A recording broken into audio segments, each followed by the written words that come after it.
C'est un café du Kenya. Kenya. Donc c'est un de nos cafés les plus forts en termes de...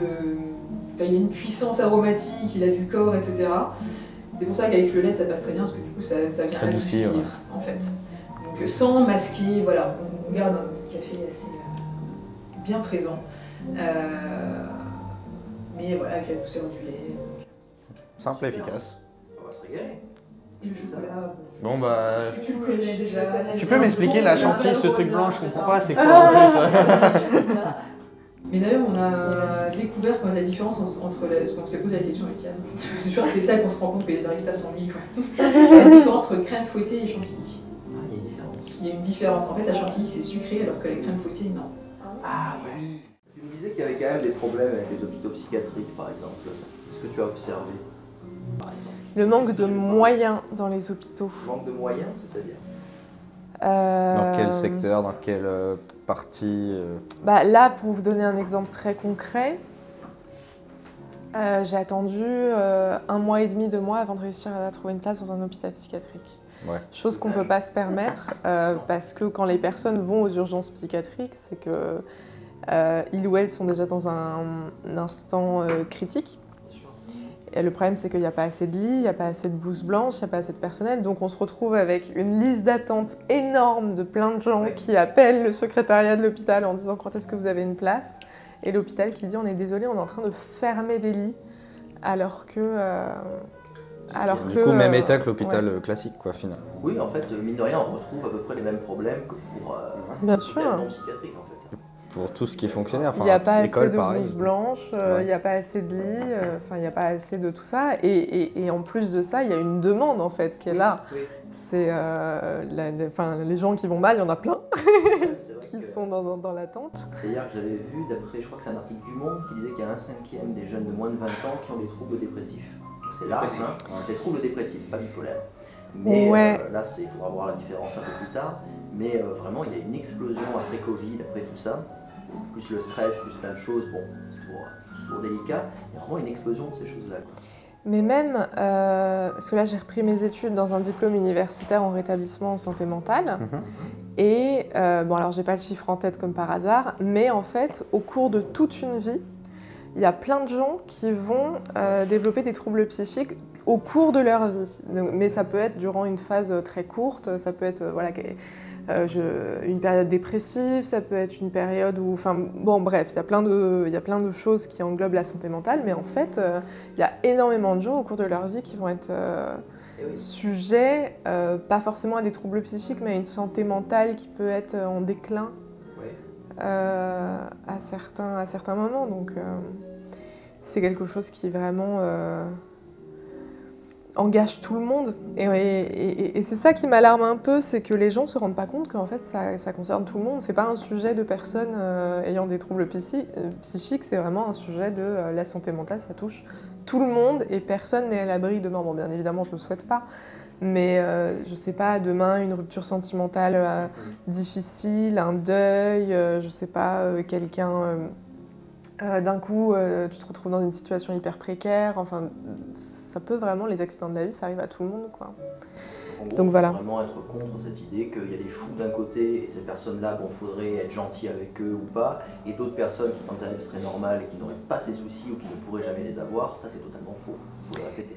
Bah oui, et puis là par exemple, je suis hospitalisée en psychiatrie, à chaque fois je fais le même constat, ça touche pas un type de personne en particulier, on trouve tous les profils. Bon, quand tu es venu me chercher, on n'a pas croisé des masses d'autres patients parce que c'est le matin, mais si tu viens l'après-midi à l'hôpital psychiatrique, tu verras que, je sais pas, t'as des ados de 16-17 ans, t'as des gens de 40 ans, 50 ans, t'as des gens... Enfin, t'as tout, quoi. Vraiment, t'as de tous les profils, de tous les milieux. Là, dans l'hospice dans lequel je suis, il y a un gars, il est designer pour une maison de mode. Ça va, oui. Il y a une autre qui bosse... Je sais pas si je suis censée le dire, mais il y a une autre qui c'est une nana qui a un haut poste, un burn-out. Donc là, elle est à l'hôpital psy aussi. T'en as une autre qui, du jour au lendemain, elle s'est fait larguer par son gars. Et le gars l'a jeté dehors, donc elle s'est retrouvée sans rien. Enfin, Il y a vraiment tout type de profil, quoi. Vraiment tout type de profil. Et il ne faut pas croire que c'est que des personnes hyper précarisées. Ça arrive à tout le monde, quoi. C'est intéressant en tout cas de voir à quel point ça peut toucher tout le monde, mais en même temps, est-ce qu'on peut qualifier ça comme des problèmes ou des troubles, étant donné que est-ce que c'est pas normal d'être dépressif ou d'avoir ces symptômes-là quand on est en deuil, quand on s'est fait virer. Sûr. Donc c'est un peu particulier, j'essaie de prendre l'autre position par rapport à ce que Sacha a commencé à instituer. Est-ce que finalement, il ne faudrait pas les mettre dans ce genre de structure, puisque ça fait partie de la vie quotidienne de tout être humain, donc c'est normal, tu vois ce que je veux dire? Est-ce que c'est peut-être pas dans ce sens qu'il faudrait voir, étant donné justement le constat que tu fais, que ça touche tout le monde à tout moment, à n'importe quel moment de la vie, et tout le monde passe à un moment donné par une sorte de phase dépressive dans sa vie. Mais bien sûr, et puis pour moi l'hôpital c'est juste une structure qui permet d'être dans un cadre qui soit sécurisant pour t'accompagner et te tenir la main quand ça va pas. Et heureusement qu'il y a ça, fort heureusement qu'il y a des blouses blanches absolument extraordinaires qui ont la capacité de nous accueillir quand on est dans ces moments-là. Donc c'est vrai que toute cette image de l'hôpital psychiatrique c'est pour les fous, je mets n'importe qui au défi de faire un petit tour dans un hôpital, ne serait-ce qu'une fois. Et puis vous allez voir que en fait c'est pas du tout ce que vous pensez, quoi, vraiment pas. Ouais, c'est pas l'image, tu vois. Et tu vois, est-ce que tu as déjà vu le clip de Eminem? On a une image très asilaire. Ah, dommage. Les fous, ils sont voilà. Silence des agneaux au mieux, presque. Oui, alors qu'en fait pas du tout. Mais non, mais... C'est pas un asile, c'est une prison. Il faut le rappeler, ça n'a rien à voir en fait. Les représentations sont complètement erronées. Oui, et c'est un hôpital psychiatrique. C'est à cause du passif historique aussi. C'est vrai que quand on fouille dans l'histoire de la psychiatrie, moi ça c'est un truc que je fais archi gaffe de ne pas m'aventurer dedans, parce que c'est vrai que quand on voit... Ouais, voilà. Sur ce qui s'est passé, 101% des femmes. Genre... Comment ils ont fait? Je serre un peu des dents. Tu sais, quand on voit les films, les docus historiques sur la psychiatrie, moi je sais que là je suis... je décroche, je fais non, c'est bon. J'ai pas besoin de savoir, j'ai pas besoin, parce que je sais qu'à une autre époque, pour le coup, la situation était vraiment tout autre. Mais la grosse différence qu'il y a, et ça c'est grâce à mon DU universitaire que j'ai appris ça, c'est qu'avant il n'y avait pas de solution contre les gens qui avaient des troubles psychiques. Je peux même le rappeler, ouais. Exactement. Donc en fait, ils essayaient de faire un peu ce qu'ils pouvaient avec les moyens qu'ils avaient de l'époque, et en plus ils n'avaient aucune solution, par exemple, à des personnes qui entendent des voix, qui ont des visions. Je pense qu'ils ne comprenaient même pas. Ouais. Pour eux, c'était la voix du démon, j'en sais rien, je dis n'importe quoi. Ouais, ou alors missionné par Dieu, ou je sais pas quoi. Donc il y avait tout ça. La grosse différence, c'est que je crois qu'ils ont fait des expériences pour anesthésier des patients avec un certain traitement médicamenteux, et ils se sont aperçus que ce médicament pour anesthésier les patients permettait de solutionner les bipolaires qui avaient des phases maniaques. Et c'est là où la psychiatrie a commencé à trouver des solutions, et la grosse différence c'est qu'aujourd'hui on est stabilisé. Les schizophrènes, ils ont des traitements médicamenteux qui permettent d'atténuer énormément les symptômes et de vivre une vie totalement stable et épanouissante. Les bipolaires, c'est pareil. Aujourd'hui, si on prend notre traitement minutieusement avec des stabilisateurs d'humeur, des antipsychotiques, des trucs comme ça, en fait, on peut vivre une vie totalement normale, et ça se trouve, je sais pas, ça se trouve, vous avez des personnes schizophrènes dans votre entourage ou à votre taf, ou je sais pas où, ou bipolaires ou borderline, et vous le savez pas du tout, et vous le savez pas parce que c'est pas écrit sur nos têtes du tout, et parce que vraiment il n'y a pas une différence. Je pense que c'est cette différence, tu sais, les gens ont peur de ce qu'ils comprennent pas.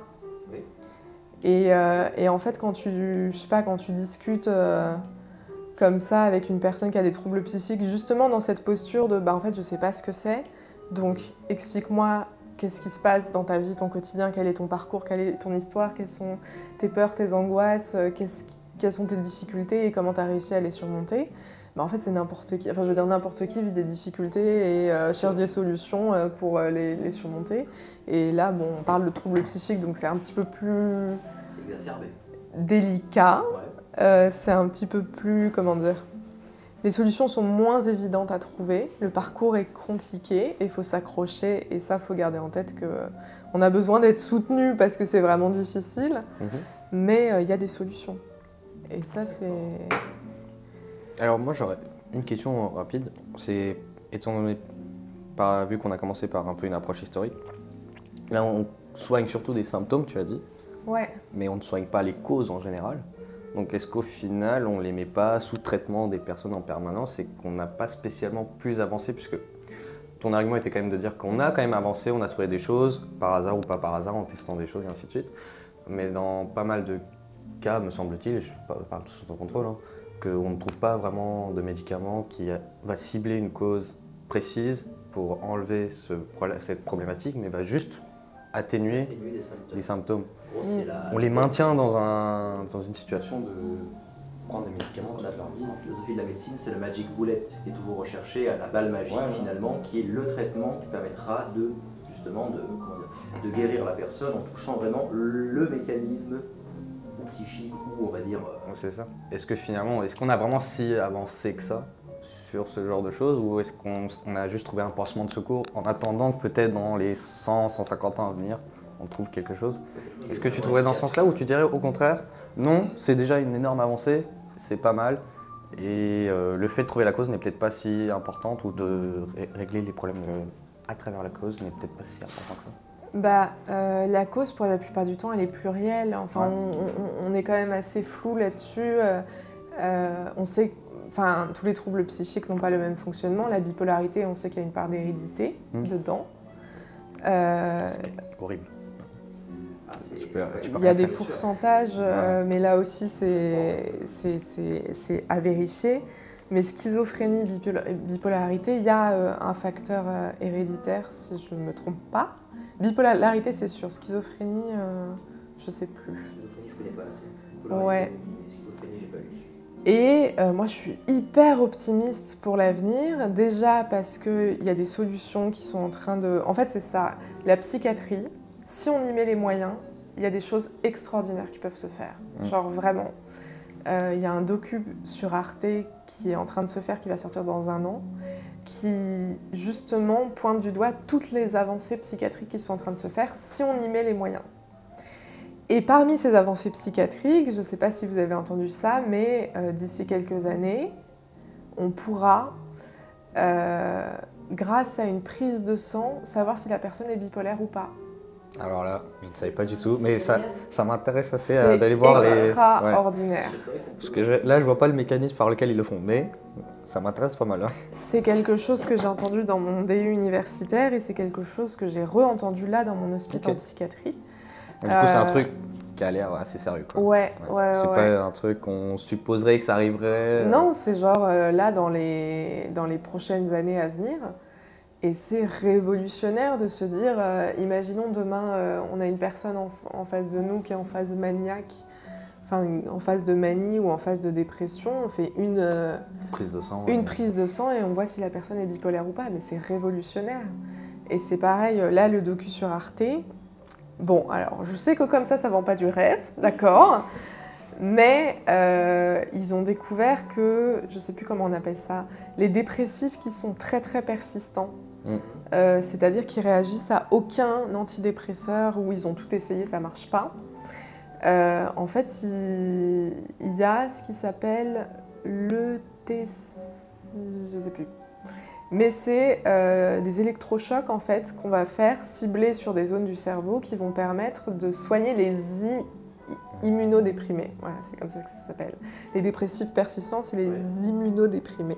J'ai du mal à dire ce mot. Oui, t'inquiète pas. Dis-le 10 fois. Ouais. Défi, c'est parti. Et ça, c'est pareil, c'est quelque chose. J'avais vu ça aussi pour les troubles de délire. Le TSA, je crois, un truc comme ça, c'est ils mettent des électrochocs, tu sais, en avance pour justement enlever les syndromes de Cotard. Ah oui. Par exemple. Mais ouais. Bon. Et ça marche, ça fonctionne. Dans certains cas, ça fonctionne. Ouais. Dans une majorité de cas, ça fonctionne. Si c'est une majorité, c'est déjà pas mal. Parce qu'après, comme de tout, un traitement ne fonctionne jamais. Il fonctionne dans une certaine mesure, avec un pourcentage d'erreurs, des faux négatifs, etc. Et c'est une affaire de. Après, là, c'est une affaire de statistiques. Disons qu'on n'a pas d'autre. Là, dans ce genre de cas aussi, tu vois, on n'a pas d'autre choix, j'ai l'impression. Mais par contre, donc même si ça marche que pour 15%, autant le faire. Parce que. Mais j'ai une pote à moi qui a fait ces trucs d'électrochoc et c'est vrai que quand elle m'a dit ça, j'étais là en mode... Oula, elle va se transformer en magnéto là. T'es sûr genre... de l'histoire de la psychiatrie. Ouais, voilà. Quand tu m'as dit ça, j'ai tiqué quand même. Ouais, bien sûr.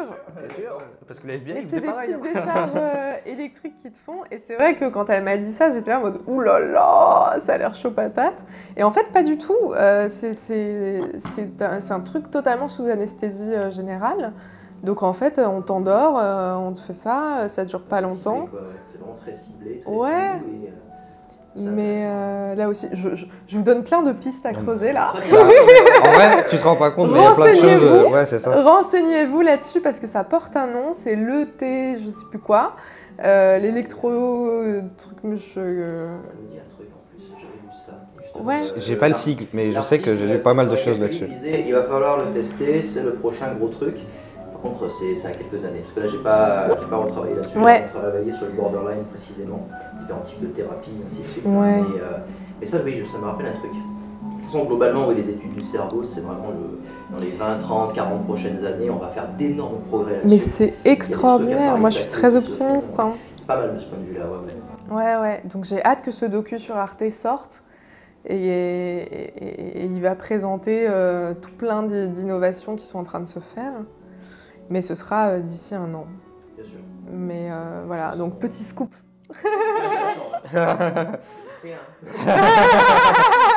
Je vous le dis, mais parce qu'on est entre nous.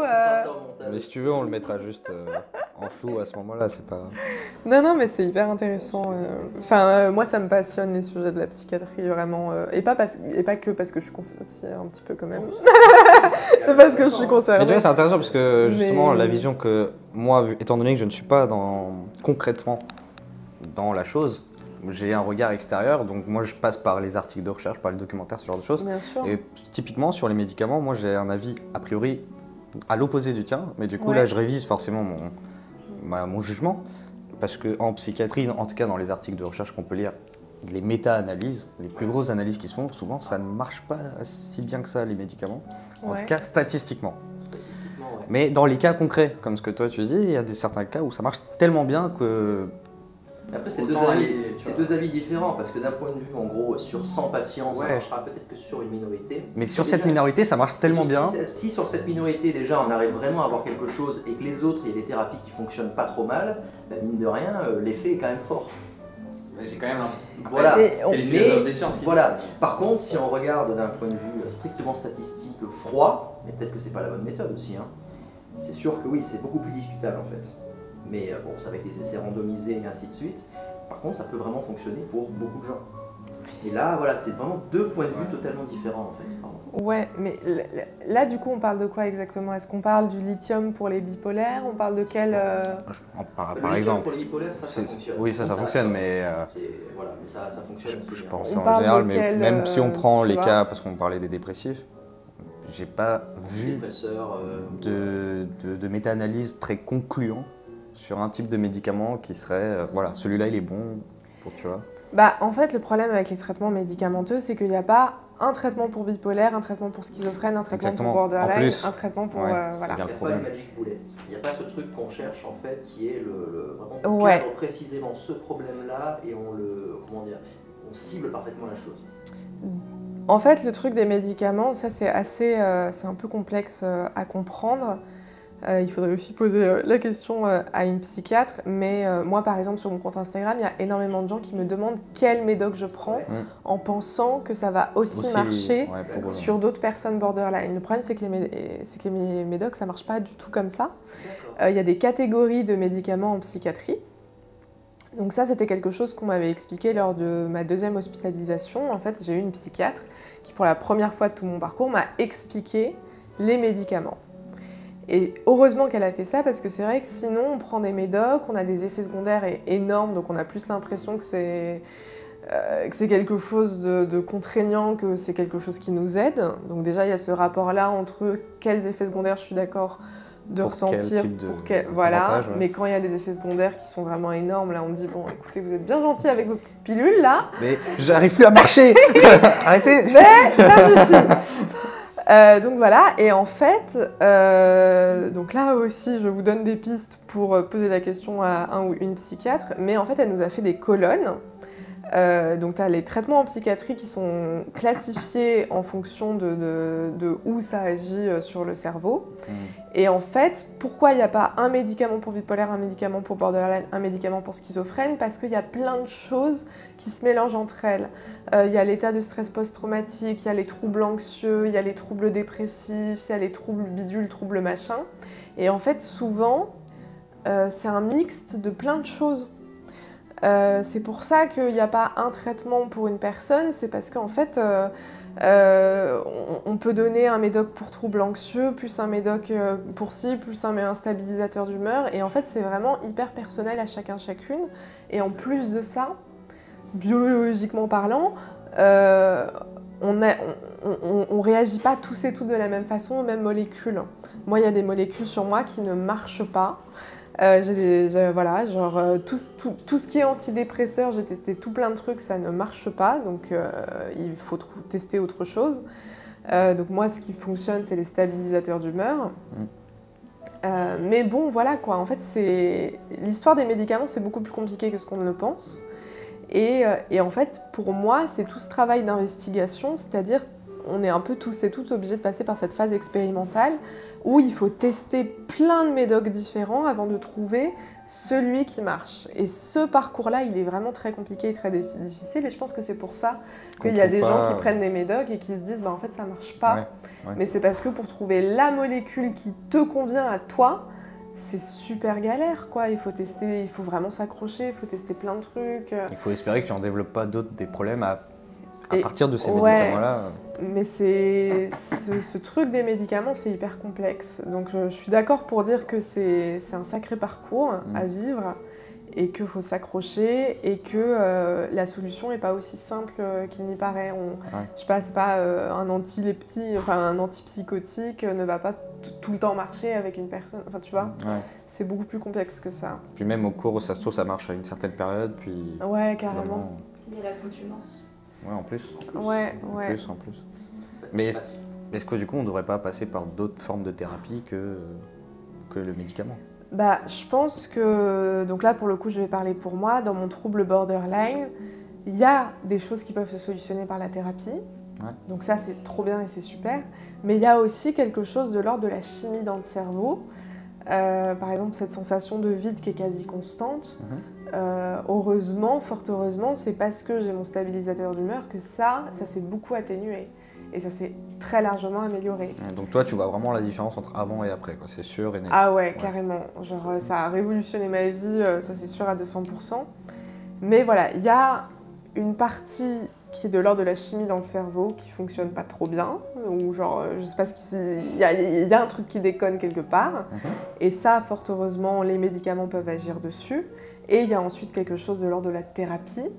Et là, on peut faire absolument des pas de géant avec la thérapie. Et là, justement, je te rejoins sur le fait que là, on va chercher les causes. Là, on va aller fouiller, ok, qu'est-ce qui s'est passé très tôt dans l'enfance, qu'est-ce qui n'a pas pu se développer correctement, comment on peut solutionner ça, comment on va comprendre ce qui nous est arrivé pour justement s'en libérer et s'en décharger. Donc si je résume bien, médicaments, ça pourrait être pour les symptômes et les problématiques concrètes, puis la thérapie pour un long cheminement qui ferait revenir... Mais moi, je suis convaincue qu'il n'y a pas une solution. Pour moi, la solution, elle est plurielle et elle est propre à chacun, chacune. Tout comme on n'est pas tous et tous borderline pareil, on ne réagit pas tous et toutes aux mêmes médicaments. Donc pour moi, la solution, elle est hyper... faut prendre la singularité de la personne et trouver vraiment le truc qui lui convient à elle. C'est pour ça que moi, ce que je dis souvent, c'est j'espère que tu trouveras la solution qui te soit adaptée et pas la solution qu'on t'impose. Voilà, c'est vraiment adapté à chaque personne. Et pour moi, il faut prendre chaque profil et reprendre tout de zéro avec chaque personne, quoi. Ouais, c'est pas à toi de t'adapter à la solution, mais c'est la solution qui doit s'adapter à toi, quoi. Exactement, et on peut pas mettre tout le monde dans le même sac en disant bon bah ça marche pour les borderline, ça marche pour les schizophrènes, ça marche pour les bipolaires, ça marche pour truc. Enfin, moi c'est pas comme ça que je vois la psychiatrie de mon parcours personnel. Peut-être que vous trouverez des psychiatres qui penseront autrement. Je pense que après les psychiatres en général, j'ai l'impression qu'ils essayent historiquement. Ils essaient d'imiter un peu ce qui s'est passé en médecine classique. Et que là, il y a quand même une sorte de généralisation assez facile à faire. Facile, hein, ça dépend des cas encore. Et qu'ils ont essayé à une certaine période, il me semble. Oui, il y a eu en gros une phase cognitive dans les thérapies et ainsi de suite qui ont été assez fortes et donc là plutôt médicamenteuses. Et là aujourd'hui, sur les thérapies, enfin les TCC, thérapies cognitivo-comportementales, troisième vague, là au contraire, ça commence de plus en plus à évoluer. Ouais, à faire un peu ce qu'elle dit. Tout à fait, bien sûr. Laisse une place de plus en plus importante à la thérapie, à l'adaptation finalement du traitement. En fait, c'est l'idée de patient expert qui devient de plus en plus importante. D'où le fait que tu sois là. Hein. Une patiente experte. Enfin, je veux dire, je fais des études pour. En plus, même sans faire d'études, j'ai envie de dire. Juste en le vivant, quoi. Si là j'étais un psychiatre, je serais absolument, quelles que soient les études, bon, j'en étant pas un, évidemment, je ne peux pas. Encore moins. Mais je pense que je ne pourrais pas dire, bon, vous avez ça, vous faites ça, vous allez voir, ça va marcher, c'est clé en main, suivez-moi. Non, là presque, c'est une collaboration qui doit se faire entre le psychiatre et le patient. Et le patient a un rôle presque prédominant, j'ai l'impression. Ah bah bien sûr, surtout en termes de psychiatrie. Autant sur les maladies physiques, c'est vrai que c'est le médecin qui dit on va faire tel scanner, on va prendre tel médoc, on va opérer à tel endroit. Autant pour tout ce qui est psychique, si on n'a pas la collaboration du patient, j'ai beau avoir le psychiatre le plus brillant du monde, si je ne suis pas collaborative parce que j'ai pas confiance en lui, mais il va jamais rien se passer.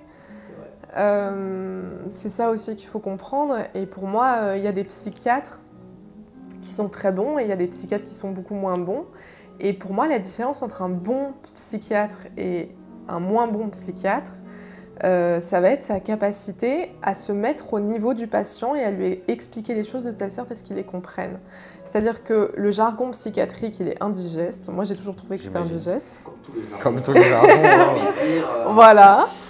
Rien n'est fait pour qu'on comprenne les choses, rien n'est accessible. Et donc, parce que moi, j'ai déjà acheté des bouquins pour borderline, pour les thérapies pour borderline. On a fait la même. On a fait la même.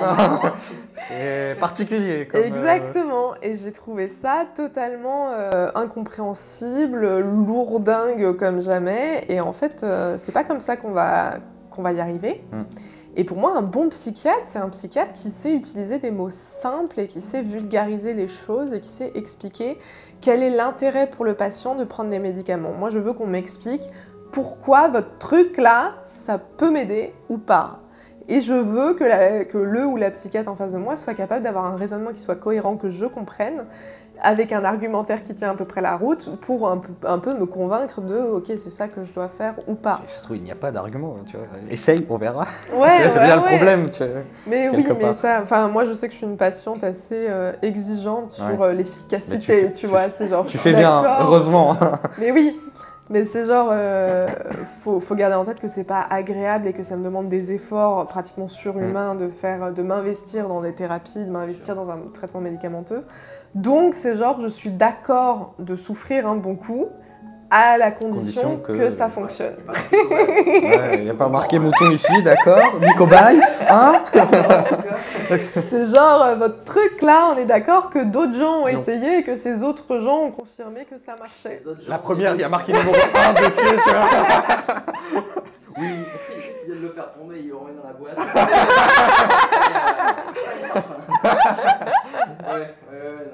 Non, c'est absolument compréhensible en plus. Bah ouais, non, mais...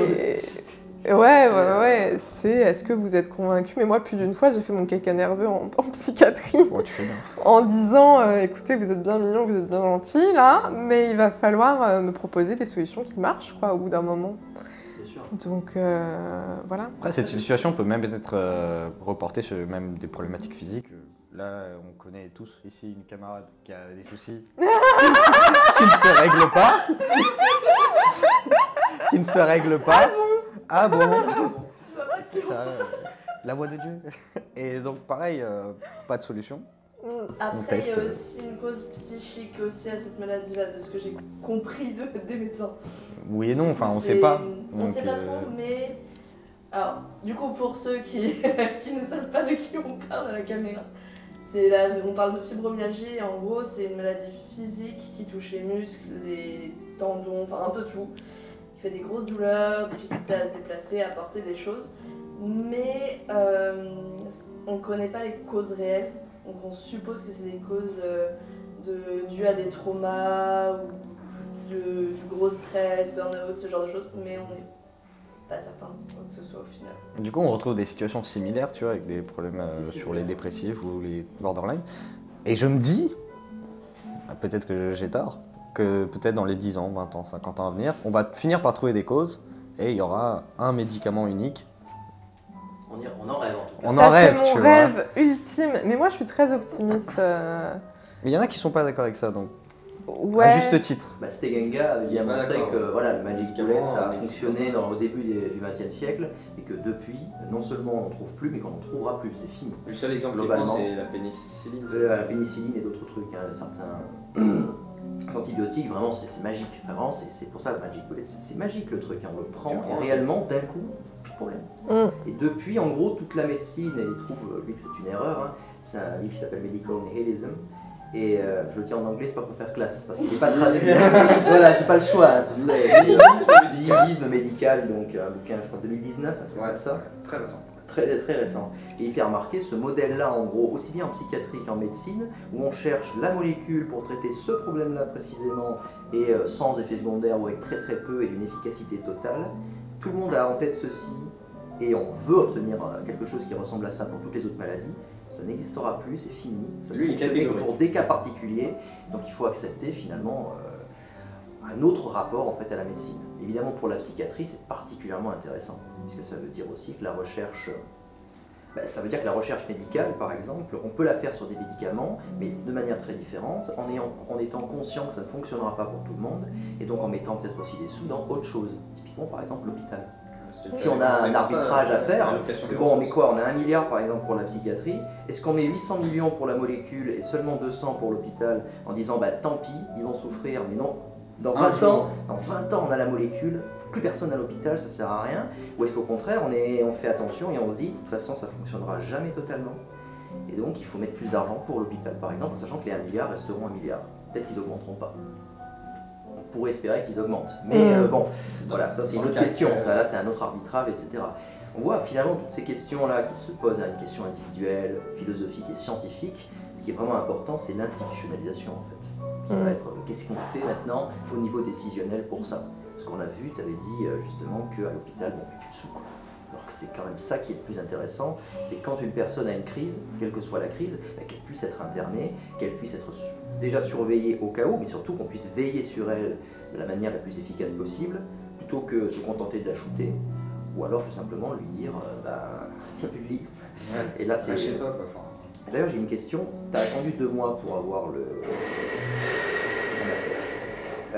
la place donc, à l'hôpital psychiatrique. Pendant ces 2 mois, on t'a proposé quelque chose ou pas? Moi j'ai la chance d'être suivie par mon psychiatre, mais non, ce qui s'est passé c'est que mon psychiatre a fait une demande d'hospitalisation.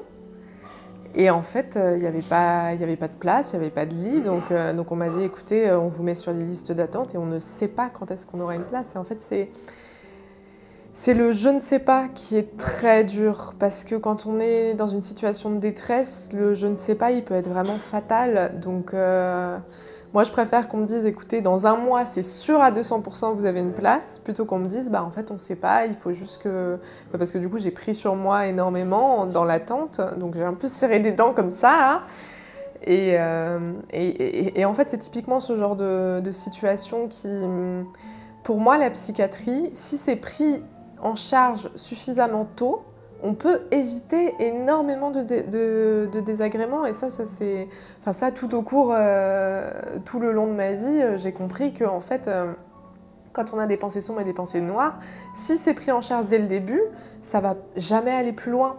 Sauf que ce qui est difficile, c'est que on laisse traîner ça, donc ça prend de plus en plus d'espace dans la tête, ça s'affine de plus en plus, et le pire de tout, c'est quand on dit, en fait, là, il y a tant de... là, en fait, on n'a pas de solution à vous donner là, tout de suite, maintenant, à part attendre.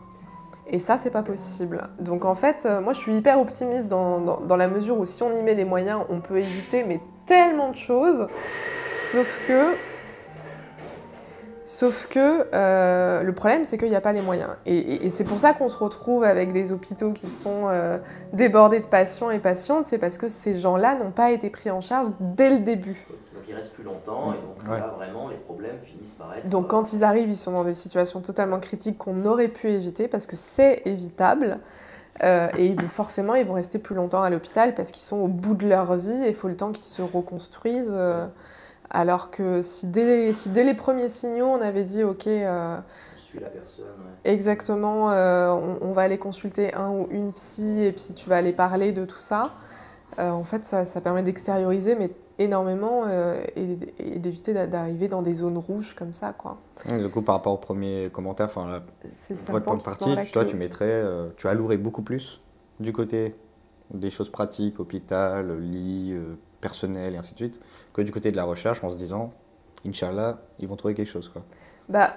Moi, je suis très fortement pas d'accord avec le gars qui dit c'est une fatalité, ça ira jamais, etc. Parce que pour moi, les avancées technologiques, enfin, je veux dire, il y a 50 ans, personne n'aurait pu prédire que la société d'aujourd'hui serait celle qu'elle est maintenant. C'est vrai. Il y a des innovations qui se sont faites qui sont absolument extraordinaires et fort heureusement, personne n'a dit, je sais pas, la technologie, ça ira jamais plus loin que ça. Donc pour moi, moi je suis hyper optimiste et tout sur tout ça et j'ai oublié ce que tu as... Même est-ce que sur la recherche, du coup, est-ce que tu serais toujours optimiste sur le fait de trouver la pilule magique ou tu dirais, on laisse un tout petit peu de ce côté-là mais on met beaucoup plus sur des choses concrètes alors qu'actuellement c'est plutôt l'inverse qui se passe, c'est plutôt les entreprises privées qui essayent de mettre beaucoup d'argent là-dessus parce qu'ils se disent il y a de la manne financière. Puis il y a plus de sous à se faire avec des médicaments qu'avec des patients dans un hôpital. Donc voilà, tu vois, il y a quand même des questions de gros sous quand même. Mais bon. Finalement, alors que voilà, si l'État devait faire un arbitrage réel, est-ce que, donc supposons que toi tu as les manettes, tu allouerais plus du côté de la recherche ou plus du côté des choses pratiques, du personnel, du lit, ainsi de suite? Question difficile. Question difficile. Très difficile. Si t'es pas censé, moi j'ai pas de réponse, bien sûr, rassure-toi. Ça dépend de comment tu considères, tu vois, le médicament. Si ce monsieur-là, donc il a cité, Stegenga, lui dirait non, il faut mettre du côté beaucoup plus des choses concrètes, du lit, du matériel. Des médicaments. Ciné, je suis fatigué, mais je suis levé tôt. Mais en gros, oui, on devrait en gros traiter ces problèmes-là comme des problèmes sociaux, des problèmes plein d'autres types, mais pas comme des problèmes cliniques ou médicamenteux, si tu veux. Vraiment le traiter de manière beaucoup plus, souple en quelque sorte. Et pas. Ce qui a un avantage quand même pour défendre sa position qui est volontairement radicale, bien sûr. De toute façon, la philosophie, si elle n'est pas radicale, ça n'en fait rien du tout. Mais c'est au moins de faire, et pas les fous d'un côté et les autres de l'autre, puisque tout le monde, effectivement, c'est pas un problème de maladie mentale, c'est un problème de parcours de vie, finalement. Donc c'est beaucoup plus cohérent, finalement. On pourrait voir les choses comme ça. Ça se rejoint avec la première intervention que tu avais faite.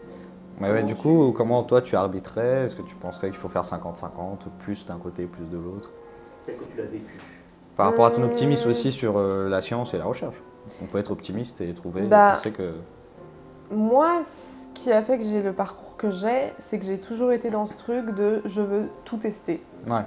Genre vraiment, j'ai toujours été dans je suis prête à tester tout ce que vous voulez du moment que ça marche. Ça, c'est vraiment ma philosophie dans mon parcours, c'était ça.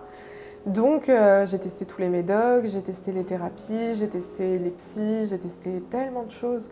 Donc c'est vrai que moi je serais plus dans un truc de il faut qu'on teste. Il faut essayer tout plein de choses. Au pire, si ça marche pas, bon voilà, ça marche pas, tant pis. Mais au moins t'as testé, au moins t'es fixé. Pour ne pas avoir de regrets ou de frustration en disant ah bah mince, si j'avais fait telle thérapie ou si j'avais essayé tel médoc, peut-être que ça aurait marché. Et pour moi, c'est ça qui m'a vraiment permis de trouver des solutions le plus rapidement possible. Quand je compare mon parcours avec d'autres personnes, il y a des gens, ça fait 10 ans qu'ils sont diagnostiqués, 10 ans qu'ils sont bloqués dans toujours les mêmes cercles, mais parce qu'on leur a jamais proposé autre chose que ce qu'ils connaissent déjà, sauf que ce qu'ils connaissent déjà, ils l'ont déjà... Oui, testé, ça n'a pas marché. Voilà, donc en fait, au bout d'un moment, il faut faire preuve d'innovation, il faut faire preuve, il faut tester, enfin... ça c'est... Je sais plus quelle citation qui disait ça, mais que si tu veux avoir de nouveaux résultats, il faut que tu testes de nouvelles stratégies. Enfin, tu ne peux pas espérer obtenir un résultat différent si tu restes tout le temps... Dans l'autre sens, c'est encore plus drôle. La définition de la folie, c'est de tester quelque chose et d'attendre un résultat différent plusieurs fois. Merci, c'était cette citation que j'étais Donc c'était dans l'autre sens. que j'essayais de très mal. Mais on a compris ce que tu voulais dire. D'après les sites de citation, c'est Einstein. D'après les sites de citation, hein, voilà. Je sais pas s'il l'a dit, mais bon, je pense pas. Mais elle est très bien la citation. Voilà, faudra la mettre avec son... bref. Mais c'est vrai que pour moi, c'est comme dans tout, quoi. C'est comme la recherche, la psychiatrie, c'est pareil, quoi. Moi, je suis à fond. N'importe qui me dit demain, on va tester un nouveau truc, est-ce que vous êtes partante? Moi, je fais, mais je suis carrément partante. Proposez-moi des trucs qui ont encore jamais été faits. Moi, je suis à fond là-dedans. Mais c'est vrai qu'il faut qu'on puisse mettre aussi l'argent dans les hôpitaux pour accompagner les personnes et ça, j'en suis convaincue aussi. Si on met les moyens dès le départ sur la prise en charge des personnes, on réduira énormément l'affluence des il vaut mieux hôpitaux. Prévenir que soigner. Finalement, ça coûte plus cher de soigner que de prévenir. Entre guillemets, ouais, c'est sûr. Donc, pour moi, c'est un peu kiff-kiff. Ouais, 50-50, quoi. On met un peu plus quand même et on va essayer d'équilibrer, quoi. Puis ça veut dire aussi qu'il faut être prêt, quand on est un décideur public, à ce que des projets échouent. Bien sûr, quand même, parce que bien ça veut sûr. dire que concrètement, on met une certaine somme d'argent dans la psychiatrie, il faut accepter que 70% soit jeté. Parce que ça ne fonctionnera pas. C'est normal, c'est pas grave. Oui, bien sûr. Ça mérite quand même d'être rappelé, parce que typiquement, est-ce que ces choses-là, est-ce que ça a servi à rien? Au contraire. En vrai, peut-être même que la valeur d'une recherche dépend de la capacité à pouvoir jeter suffisamment de choses plutôt qu'à réussir. Là, tu raisonnes en tant que privé. Ah bien sûr, mais il faut toujours raisonner en tant que privé, puisqu'aujourd'hui, ils ont gagné. Voilà, malheureusement, c'est ce genre de logique. Permettre de faire ça, entre guillemets. Bah, ça dépend, dans ce cas-là, il faudrait. Parce que sinon, on ne peut pas tester les nouvelles choses. Ouais. C'est pas la question, hein, mais voilà. Et ce qui est intéressant, c'est que là, c'est pas une réflexion vraiment théorique qui nous a permis d'arriver à cette conclusion-là, c'est vraiment une patiente qui le fait remarquer. Ça, c'est vraiment très intéressant. Je ne pense pas que ceux qui décident ont été dépressifs, borderline, pendant de nombreuses années, etc. Ils ont d'autres troubles, à mon avis. Voilà. Ils sont maniaques, un peu sur les bords, égocentrés. Ils ne sont pas traités pour ça, tu vois. Ils n'ont pas besoin, tu vois. Ce qui n'est pas inintéressant. Ouais. Enfin, c'est assez important. Non, mais je trouve ça intéressant parce que moi, a priori, je n'aurais pas pensé que tu donnerais cette réponse-là. J'aurais pensé, c'était dans mon imaginaire bien sûr, hein, que les personnes qui sont passées par ce genre de cases, sans être péjoratif en mettant le mot case, qu'ils seraient beaucoup plus réfractaires. Ouais, sur les médicaments et plus, bah non, mais donnez-nous des choses concrètes parce que c'est là qu'on souffre et on va pas attendre 50 ans que le médicament sorte, quoi. Surtout qu'on ne sait pas s'il sortira, tu vois. Mais non, toi tu pars quand même, on sait jamais, 50-50, on verra si ça marche, laissez-moi tester et go, c'est parti, quoi, tu vois. C'est vraiment intéressant, puis on voit aussi l'importance quand on fait une réflexion, parce que nous c'est des questions qui nous intéressent, mais nous concrètement on a lu des articles, on a lu des bouquins. Donc là vraiment parler à quelqu'un qui est dedans, qui est une patiente experte et ainsi de suite, c'est vraiment extrêmement intéressant en vrai. Hein. Enfin, c'était vraiment pas une mauvaise idée. Hein. C'est vrai. Depuis le début, en vrai, tu me surprends sur tes réponses. Je sais pas du tout ce que j'aurais imaginé, alors même que j'ai pu lire énormément de choses, mais je sais pas pourquoi l'imaginaire que je me suis fait n'est pas exactement aussi précis que ce que toi tu me racontes, et du coup, forcément, c'est genre. C'est fou. Du coup, ça donne du matériel à réfléchir, quoi. C'est le cas de le dire.